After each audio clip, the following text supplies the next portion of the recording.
Hi guys, this is Caitlin Albertson and it is week 9. I'm actually in my daughter's room right now because everyone is finally asleep. We have had a bug in our house this week, so this is why my video is a little bit late. But yeah, it has not been fun, but we are on the mend now. So this week I want to do my video on mandated reporting as it pertains to my state and my internship agency. So I'm just going to jump right in and get started. In North Carolina here, our state law is that all people are mandated reporters. Any person or institution who has cause to suspect that any juvenile is abused, neglected, or dependent, or who has died as a result of maltreatment has to make a report to the County Department of Social Services where the child resides or is found. So that is my state law. And at Pride in North Carolina, which is an outpatient mental health facility where I am currently doing my internship, I obtained the policies and procedures for reporting abuse, neglect, and retaliation, humiliation, or exploitation. And it's pretty straightforward at my agency. If one of your clients were to disclose that they had hit their child or abused their child, neglected their child, basically you would report it to the regional director or the program coordinator, and from there you would report to the Department of Social Services in that county. So yeah, it's pretty straightforward, and if anyone is found guilty of failure to report child abuse and neglect or adult abuse or neglect, it is grounds for immediate termination. And in North Carolina, if you fail to report child abuse and neglect or adult abuse and neglect, it is a class, let's see, hang on just a second. It's a class 1 misdemeanor.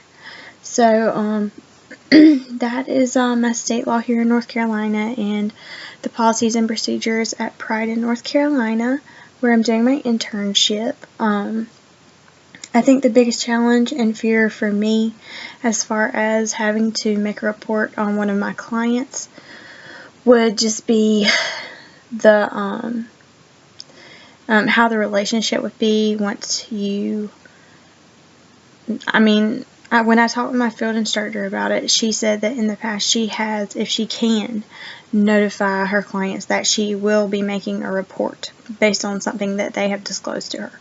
She said this isn't always the case because sometimes it's not safe, but if it is the case, then she will let them know that she will be making a report. So I think that's probably the most awkward thing to me about the whole situation, is like having to sort of ruin the relationship that you have with your client because you are making a report against them. So that would be kind of awkward, I believe. I think that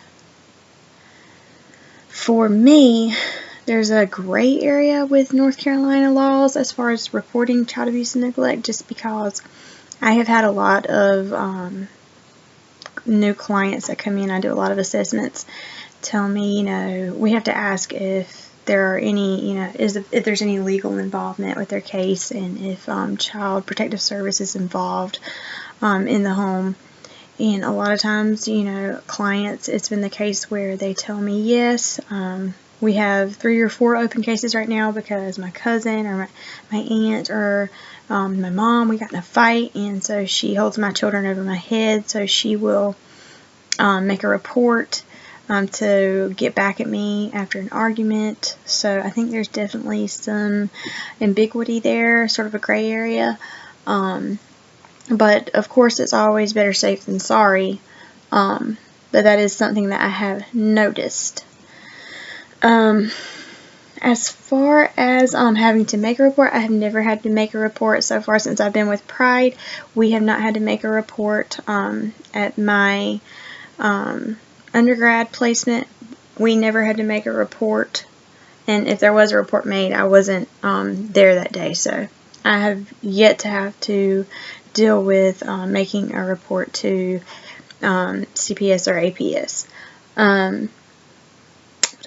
We do have a client. I wanted to share this really quick. We have a client who has a child who has some cognitive impairments and is very hostile and combative in the home.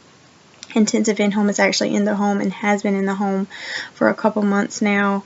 And this child tends to grab sharp objects. She can pretty much use anything as a weapon, anything that she finds. She has used knives, she has used scissors, and she is 10 years old. She threatens the mother and the sister who live in the home with her.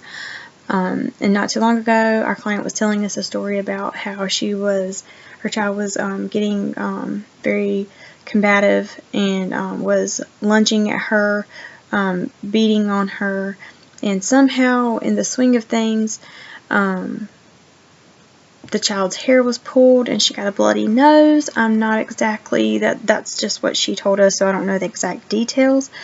But we did tell her that if she is to disclose a specific situation where she hit the child out of anger or, you know, just to get back, which she wasn't trying to like block, that we would be reporting it if we had heard it again.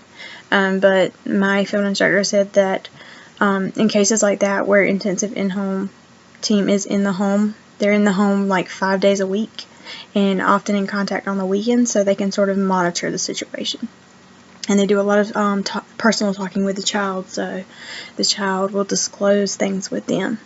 Anyways, I'm way over on time. Sorry that this video is late. I hope you guys enjoyed it, and I hope I got my point across, and I hope you have a great weekend.